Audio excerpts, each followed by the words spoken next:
Vietnam shattered American expectations about jet warfare. Cold War designs met jungle terrain, dispersed targets, and strict political limits. Jets built for European battlefields suddenly flew low, slow, and constantly. Speed alone stopped being decisive. Endurance, flexibility, and survivability replaced pure interception theory. That pressure forced the first major adaptation, F-100 Super Sabre, America's first operational supersonic fighter. It was designed to dominate high-altitude nuclear-era air combat.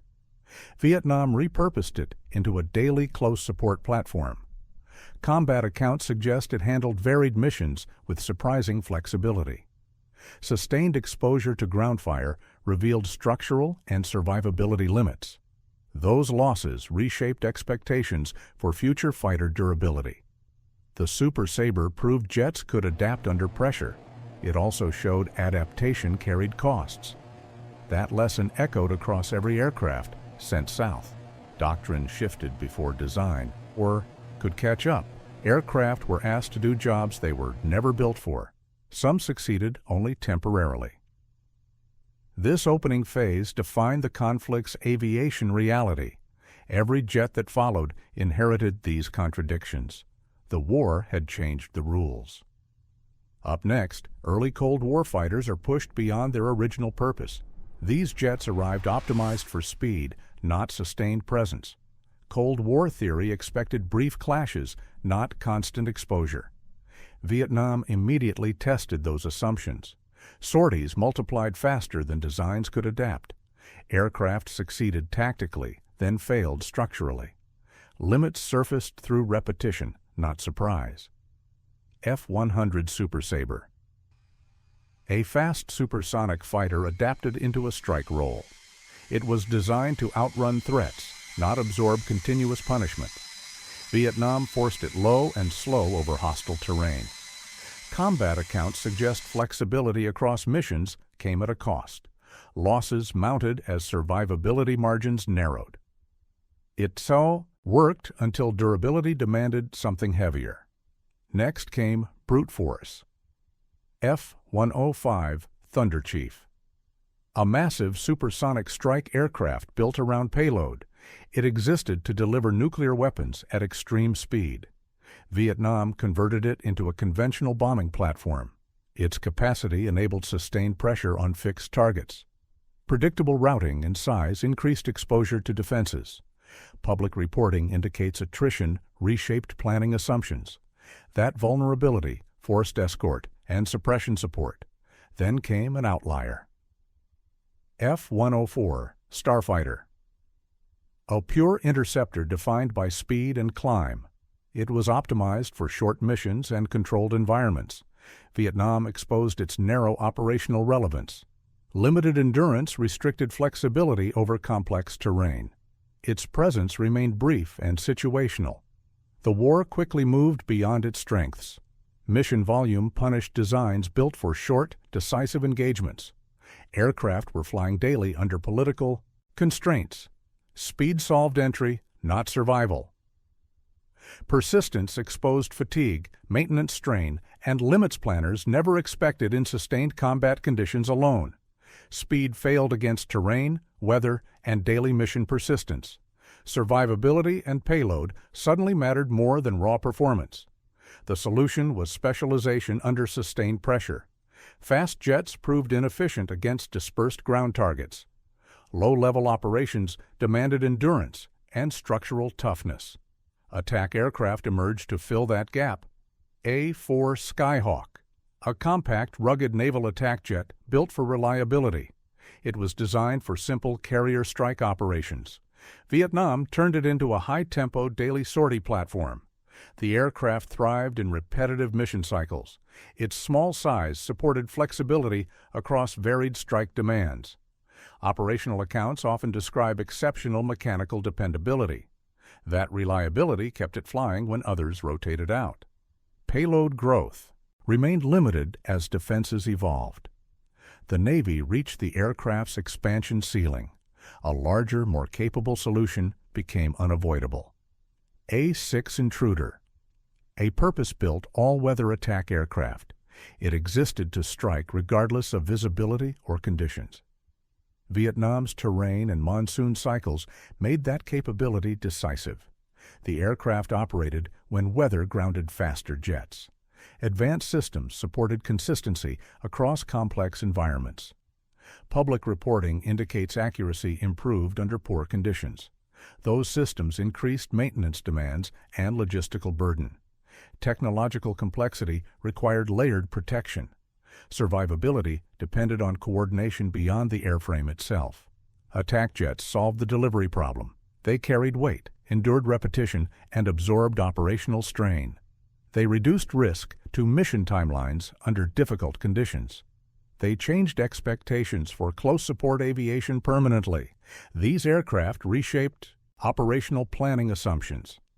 Airspace control remained unresolved above them. They did not solve control of contested skies. That unresolved problem forced the next evolution. Enemy fighters reappeared over contested airspace. Strike aircraft now faced threats above, not just below. Escorts shifted from optional to essential. Early assumptions about uncontested skies collapsed quickly. Air combat skills regained importance under sustained pressure. Fighter doctrine began correcting itself mid-war.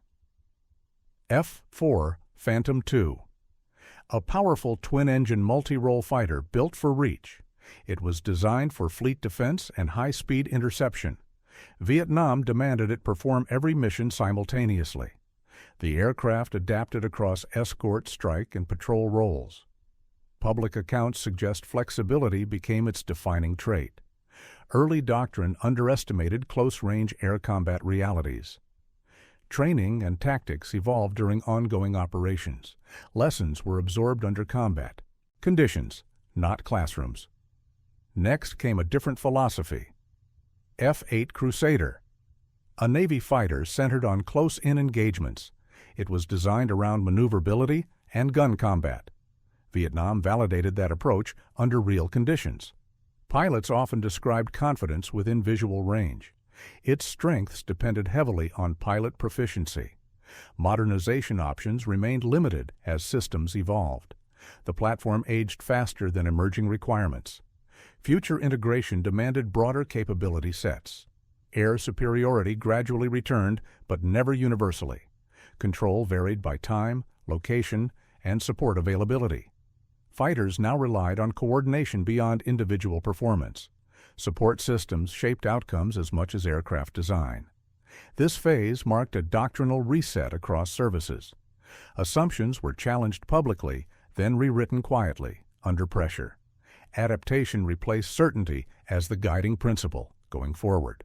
Momentum carried forward into a more integrated air war. Seeing the battlefield became as important as striking it. Information shaped decisions before weapons ever released. Vietnam elevated awareness into a decisive requirement. Targets hid, moved, and reappeared unpredictably. Jets now needed to observe, not just attack. That shift introduced specialized support aircraft. RF-4 Phantom A, reconnaissance adaptation of a proven fighter airframe. It was designed to replace slower photo platforms. Vietnam demanded speed and survivability over contested terrain. The aircraft penetrated defended airspace to gather critical imagery. Public reporting indicates intelligence cycles shortened significantly.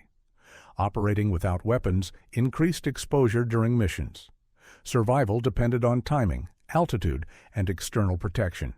Its value came from information, not firepower. Next came invisible influence. EB-66 destroyer.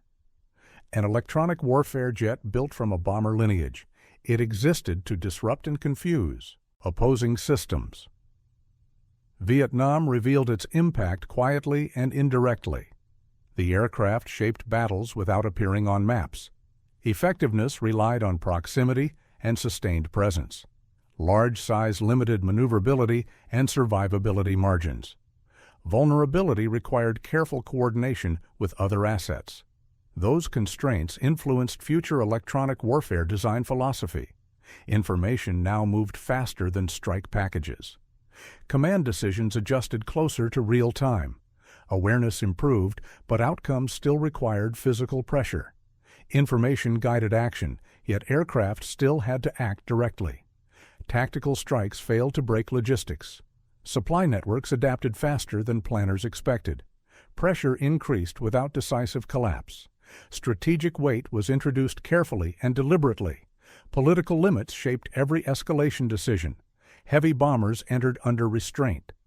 B-52 Stratofortress, a long-range strategic bomber. It was designed for nuclear deterrence. Vietnam repurposed it for conventional bombing. Public reporting indicates significant psychological impact. The aircraft delivered scale beyond tactical platforms. Its size demanded extensive coordination and support. Operations required planning layers unseen elsewhere. B-57 Canberra, a medium bomber adapted for regional strike. It was designed for flexibility. Vietnam kept it relevant longer than expected. The aircraft filled gaps between tactical and strategic roles. Modern defenses limited its survivability margins. Escalation remained bounded by political ceilings. Heavy bombers added pressure across theater-wide operations. They amplified impact without delivering decisive resolution. Strategic bombing reshaped scale, not outcomes. The war continued under constraint. Air power now operated across tactical and strategic layers. Each layer carried trade-offs planners could not ignore. Bombers influenced tempo, signaling, and negotiation leverage. Public perception shifted alongside operational reality, yet limits remained firmly enforced. Scale increased, control did not. This phase demonstrated reach without resolution. It closed one set of assumptions. Another problem now dominated planning. The focus began shifting again. Attention moved away from weight toward coordination. The next challenge emerged quietly. Integration became unavoidable next. Some jets filled gaps briefly. Others previewed the future. These aircraft marked transition, not dominance. Vietnam created urgent requirements outside existing categories. Designers experimented under combat pressure. Results were uneven, but revealing. F-111 Aardvark, a swing-wing strike aircraft built around flexibility. It was designed for low-level penetration at speed. Vietnam exposed reliability challenges early in deployment. Complex systems struggled under sustained operational stress. Public accounts suggest confidence arrived slowly. The aircraft withdrew, then returned in refined form. Later appearances reflected cautious employment and adjusted expectations. Lessons were learned early and paid for upfront. Next came speed without margin, RA-5C Vigilante, a high-speed reconnaissance jet built for penetration. It was designed to outrun defenses through altitude and velocity. Vietnam pushed the platform to operational extremes. Advanced systems delivered valuable intelligence under risk. Sustainment costs rose with mission intensity. Public reporting indicates losses weighed heavily on planning. The design proved impressive but difficult to maintain. The era moved past its advantages. They highlighted innovation under pressure and the limits of introducing complexity during active conflict conditions faced there. These aircraft signaled transition rather than resolution. They closed one chapter while previewing another. The jet age had evolved again. Vietnam punished assumptions built for short, decisive conflicts. It rewarded adaptability, integration, and constant adjustment under pressure. Jets became multi-role by necessity, not theory. Designs shifted toward flexibility, survivability, and sustained operations. Doctrine changed faster than procurement cycles. Training, coordination, and support systems gained equal importance. The war did not end American jet dominance. It redefined expectations for what jets must endure. Future aircraft carried Vietnam's lessons into every requirement. Speed remained valuable. Adaptability became essential. That balance shaped everything that followed. Those lessons still guide American jet design today and doctrine worldwide.